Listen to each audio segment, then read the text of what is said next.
বছর গেলেই বাড়ছে কীটনাশকের দাম, এতে ধান উৎপন্নে খরচ বেড়েছে চাষিদের। বাড়তি খরচ মাথায় নিয়েই আমন ধানের পরিচর্যায় ব্যস্ত সময় কাটাচ্ছেন কুষ্টিয়ার কুমারখালী উপজেলার চাষিরা। তবে এবছর অতিরিক্ত বৃষ্টি ও তীব্র তাপদাহে ভ্যাপসা গরম, ফলে ধানে মাজরা, পাতা মোড়ানো, কারেন্ট, গান্ধীসহ নানা পোকার আক্রমণ বেশি। 2 থেকে 3 বার কীটনাশক ছিটিয়েও পোকার আক্রমণ থেকে রক্ষা পাচ্ছেন না চাষিরা। অনেকটা পোকার কাছে অসহায় ও দিশেহারা হয়ে পড়েছেন চাষিরা। বাড়তি খরচ ও পোকার আক্রমণে লাভ নিয়ে শঙ্কায় ভুগছেন তারা।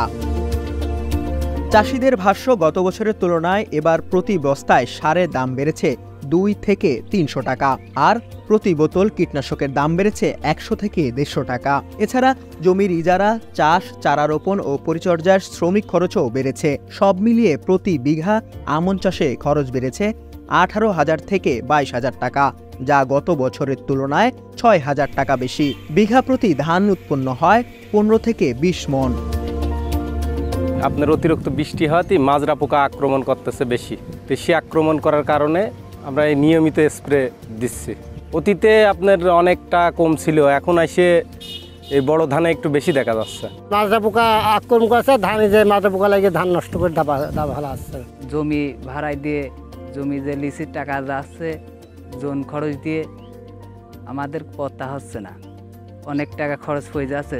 সারের দাম বেশি, এবার যে ধান হচ্ছে আমাদের ধান বেশি কোনোটাই কাম হচ্ছে না। আবার খরচ হয়েছিল বিঘে প্রতি 7 থেকে 7,500, 7,000, 8,000 টাকা, আর এবার বিঘে প্রতি 10,000 খরচ হয়ে গেছে। এখন বর্তমানে হয়ে গেছে আরও ধরো 1,000, 2-3 করে খরচ হবে, আরও 2-2.5 মাস থাকবে মাঠে ধান।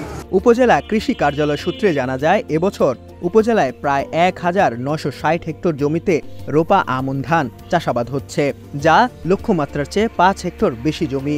এবছর বিঘা প্রতি উৎপন্ন খরচ হয়েছে প্রায় 17 থেকে 20,000, যা গত বছরের তুলনায় প্রায় 5,000 টাকা বেশি। প্রতি বিঘায় 15 থেকে 20 মণ ধান উৎপন্নের সম্ভাবনা রয়েছে। প্রতি হেক্টর উৎপাদিত ধান থেকে প্রায় 1.5 হেক্টর চাল উৎপন্ন হয়। এবছর চালের লক্ষ্যমাত্রা নির্ধারণ হয়েছে প্রায় 53,810 মেট্রিক টন। আমরা নিয়মিতভাবে কৃষকরা যেন পোকামাকড়ের ইয়েতে ক্ষতিগ্রস্ত না হয়, এই জন্য আমরা নিয়মিতভাবে কী ধরনের পোকার আক্রমণ হচ্ছে, এই জন্য একযোগে সকল ইউনিয়নে বিভিন্ন স্থানে যেখানে ধানের চাষের আধিক্য আছে সে সকল জায়গায় আমরা আলোকপাত করছি। উপজেলা নির্বাহী কর্মকর্তা SM মিকাইল ইসলাম বলেন, ভেজাল কীটনাশকের বিষয়ে বিভিন্ন মাধ্যম থেকে খবর এসেছে, দ্রুতই অসাধুদের বিরুদ্ধে আইনগত ব্যবস্থা নেওয়া হবে। কুষ্টিয়া কুমারখালী প্রতিনিধি মিজানুর রহমান নয়নের পাঠানো তথ্যচিত্রে ডেস্ক রিপোর্ট, সমকাল।